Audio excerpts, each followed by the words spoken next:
Seterusnya, kita akan masuk ke bahagian 4, pengurusan penghantaran. Di sini anda akan belajar cara mengurus, menyemak dan menjejak status penghantaran dokumen dalam portal My Invoice. Untuk mengurus penghantaran dokumen, anda boleh bermula dari halaman utama portal My Invoice dan terus ke menu penghantaran. Untuk melihat maklumat penghantaran dokumen anda, klik pada menu penghantaran di bahagian menu utama. Di halaman penghantaran, anda boleh melihat senarai dokumen yang dihantar beserta tarikh, masa, saluran penghantaran, kategori dan status sama ada sah atau tidak sah. Untuk mencari dokumen tertentu dengan lebih cepat, klik pada ikon saringan dan pilih kriteria carian yang anda inginkan. Fungsi saringan boleh digunakan pada ruangan penghantar untuk memudahkan anda membuat saringan bagi dokumen e-invoice yang diterima mengikut senarai penghantar. Fungsi saringan juga boleh digunakan pada ruangan status untuk membuat semakan dokumen mengikut status sah, tidak sah atau batal.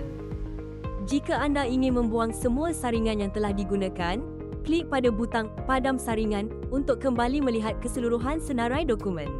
Untuk menyimpan rekod penghantaran, klik pada butang Export. Rekod tersebut akan dimuat turun dalam format Excel untuk rujukan dan simpanan anda. Rekod penghantaran yang dieksport akan dipaparkan dalam fail Excel bagi memudahkan anda membuat semakan, rujukan dan penyimpanan maklumat. Inilah salinan rekod penghantaran yang telah dieksport ke dalam Excel yang boleh anda simpan sebagai rujukan atau digunakan untuk tujuan pelaporan. Di bahagian ini, anda boleh memantau semua rekod penghantaran dokumen beserta dengan maklumat tarikh, masa, penghantar saluran, bilangan dokumen dan status. Klik pada ID penghantaran untuk melihat paparan terperinci dan butiran lengkap setiap penghantaran dokumen. Ini merupakan paparan butiran bagi contoh dokumen penghantaran yang memaparkan maklumat lengkap seperti ID penghantaran, bilangan dokumen, tarikh, masa serta perantara yang terlibat. Kemudian, klik pada nombor ID unik untuk membuka dan melihat paparan butiran dokumen secara terperinci.